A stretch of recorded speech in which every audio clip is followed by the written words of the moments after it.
wabarakatuh. Kami dari kelompok 6 ingin mewawancarai salah satu warga di desa Jabon, Sidoarjo. Nah, di sini kami akan mewawancarai salah satu petani tambak tentang bagaimana pengaruh pemanasan global terhadap kenaikan suhu air tambak. Tapi sebelumnya, izinkan kami memperkenalkan diri terlebih dahulu. Perkenalkan, nama saya Revanya Buru Ginting. Perkenalkan, nama saya Helsi Herlinda. Perkenalkan, nama saya Citra Betul Budatin. Perkenalkan, saya Putri Amelia Fadila. Perkenalkan, nama saya Nada Cita Rahma.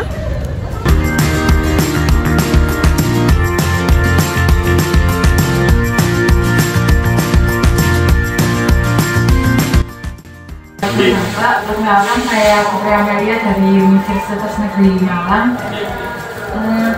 Di sini saya mohon izin untuk melakukan wawancara terkait tambak untuk memenuhi tugas fisika dasar 2. Apakah diperbolehkan?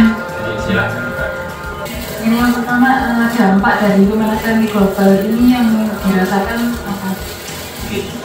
Ini saya 2 tahun ini ngalami Mbak. Dampak pemanasan global ini suhu kolam jadi naik. Saya ngecek itu sampai 29 bahkan 34 yang lebih ekstrim.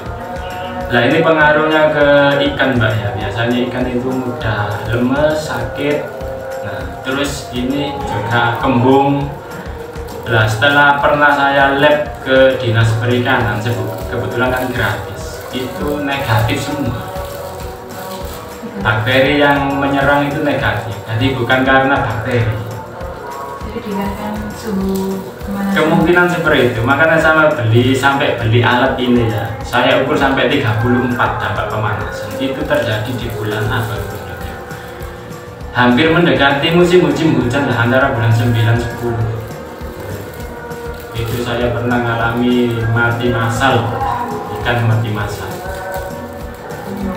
Nah, selanjutnya peran individu untuk menanggulangi hal tersebut bagaimana? Itu saya beli ini, kemudian saya jaga suhu supaya nggak terlalu naik sampai 34. Bisa saya naikkan ketinggian air kolam yang pertama, terus saya kasih peneduh paranet juga, terus juga main kocor kalau musim panas. Kalau setelah jam 1 sampai jam 2 itu biasanya saya kocor, soalnya nanti jam 3 itu jatah makan ya. Nembong kan makan 3 kali ya Mbak, sebelum makan mesti dikocor untuk menurunkan suhu air kolam. Nah, selanjutnya, apakah ada saran dari warga setempat terkait teknologi yang nantinya bisa digunakan untuk menanggulangi hal tersebut?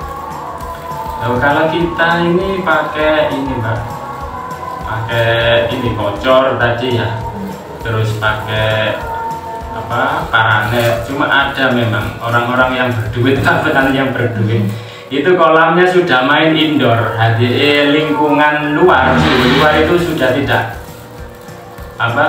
mempengaruhi lah untuk kestabilan suhu di dalam kolam indoor tadi. Itu biasanya pakai sinar UV kalau nggak salah, sudah tidak pakai sinar matahari. Selanjutnya, peran pemerintah dan yang dilakukan mengenai hal tersebut itu bagaimana? Pemerintah selama ini mengadakan pelatihan-pelatihan juga sosialisasi masalah vaksin juga ada pemerintah. Upaya pemerintah juga menurut saya juga baiklah. Kemarin ada sosialisasi vaksinasi, itu didukung sama perusahaan Sanbe, perusahaan obat-obatan. Kemarin saya ikut juga saya. Lalu kerugian yang sudah dialami selama ini? Itu kerugiannya lumayan besar Mbak. Bisa mati massal satu kolam, satu pijahan, sering tidak panen juga saya. Dikarenakan pemanasan ya? Iya. Kalau dampak di penyakit bakteri ya, itu mungkin ada tanda-tanda fisik sakit sumur keriting atau yang lain. Kalau karena pemanasan global ini biasanya tidak ada tanda-tanda, sulit dideteksi tanda. Tahu-tahu ikan mati, lemas. Tiba-tiba Prosesnya cepat kalau pemanasan global ini kan dampaknya suhu air kolam naik, pH naik, terus amonia juga naik. Amonia kan sifatnya racun, jadi ikan bisa mati massal. Lalu apa yang menyebabkan hal tersebut terjadi? Ya itu tadi Pak, pemanasan global, terus kita lengah untuk mengontrol air, terutama di antara jam 1 sampai jam 3 ini kan mulai suhu. Kalau kita petani kecil ya pakai paranet.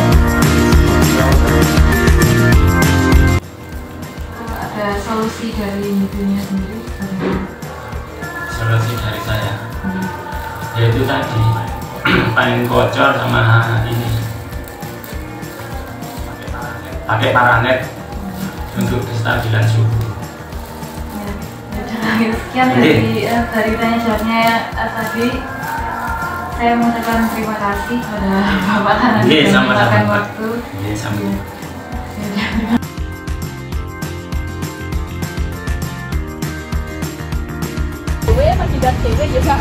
Berdasarkan wawancara yang sudah dilakukan, kelompok kami menyimpulkan bahwa dari warga setempat adalah dengan membangun tambak indoor atau tambak di dalam ruangan dengan pengganti cahaya sinar matahari adalah dengan sinar ultraviolet.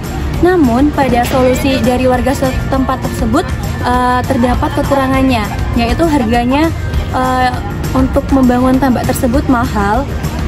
Sehingga kelompok kami merancang sebuah alat untuk memudahkan para petani tambak dalam melakukan pekerjaannya tanpa membangun sebuah tambak indoor atau tambak di dalam ruangan dengan cara berikut. Untuk rancangan alatnya itu sendiri, kami akan menjelaskan sedikit tentang cara kerjanya. Nah, di sini alatnya itu seperti ini. Nah, alat yang kami sarankan yaitu pompa air, di mana dia akan dihubungkan dengan sensor suhu yang dimiliki setiap petani tambak di daerah tersebut. Nah, untuk sensor suhunya tersebut kita menggunakan kabel untuk menghubungkannya ke pompa yang berada di dasar tambak. Namun sebelum memasukkan pompa ini kita harus menggali tanah terlebih dahulu sedalam kurang lebih 1 meter. Begitu.